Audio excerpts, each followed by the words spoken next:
Russia will not be able to defeat Ukraine, and the Kremlin has already understood this. Now the main goal for Vladimir Putin is the conquest of the Donetsk region, which he wants to use to justify the end of the war to his people.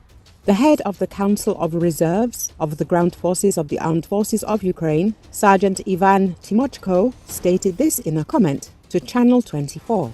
Ukraine has already won the war. The commander of a self-propelled howitzer artillery division is convinced. According to the veteran, Russia has not achieved its goals, its resources are running out, and Vladimir Putin's press secretary Dmitry Peskov is asking the US and EU to put pressure on Ukraine not to strike the refinery.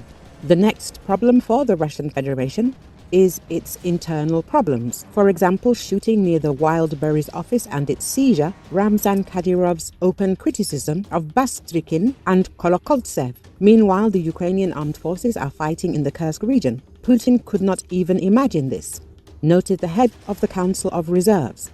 Tymochko is confident that tactical victories will not bring Russia a strategic victory in the war.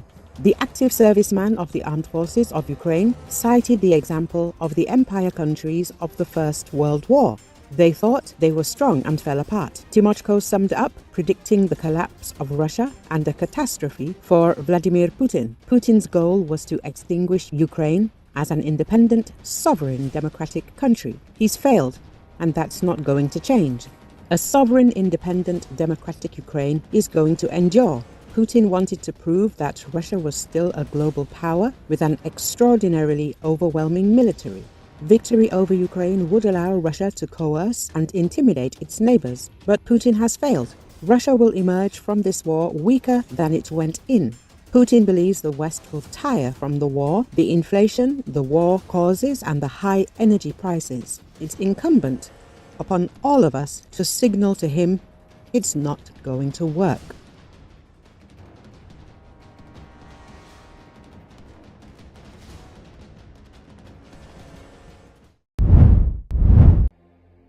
U.S. President Donald Trump says Ukrainian President Volodymyr Zelensky will soon come to the U.S. to sign a deal to give America access to Ukraine's critical minerals.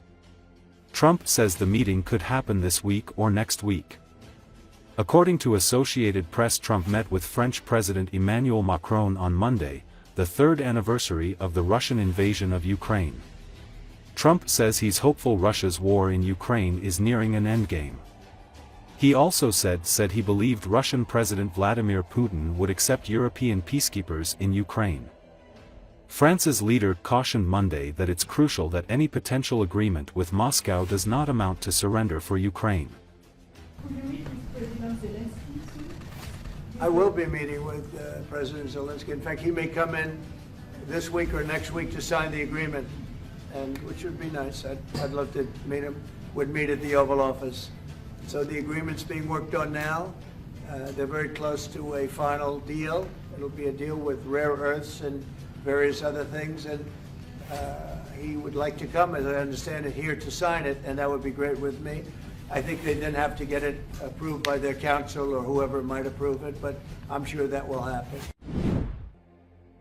European Union foreign ministers on Monday gave the green light to a new raft of sanctions against Russia, which are entering force on the third anniversary of its full-scale invasion of Ukraine.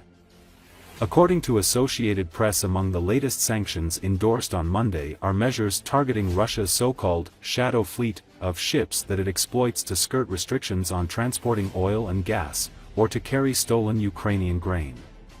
The EU said 74 vessels were added to its list.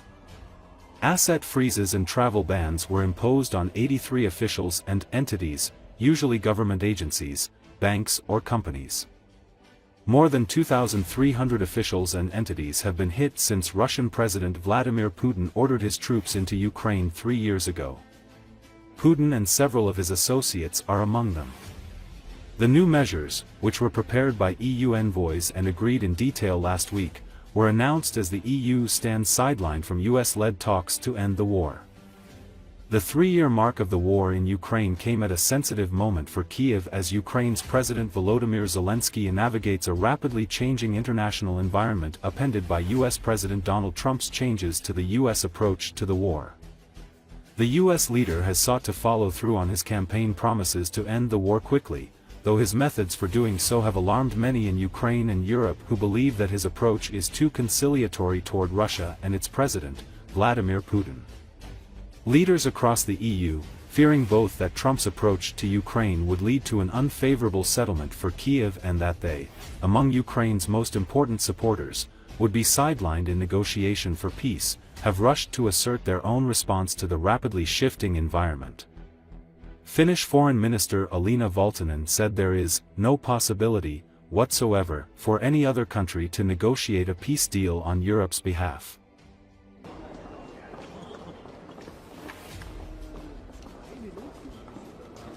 Today we mark the 3-year anniversary of Putin's full-fledged illegal war, and we want to send the signal of solidarity. It's time to step up. There's a lot of discussion going on about a post-war plan, etc. But we think the most important thing right now is to step up and give Ukraine strength so that they will have the strongest possible position whenever time is for peace negotiations. Normally we do these doorsteps individually. We have 300 billion euros worth Russian frozen assets in Europe, and we need to use them. So we all support it, that we need to make a decision and use them. So we can replace as well US support if US is still going to decide not to support Ukraine anymore. So we need to give Ukraine an opportunity to decide to fight for their freedom, if there is a need for that. It was Putin who started this war, and he could also end it any day. And a negotiation has to be with Ukraine at the table. There is not going to be anything about Ukraine without Ukraine. And this is also about European security.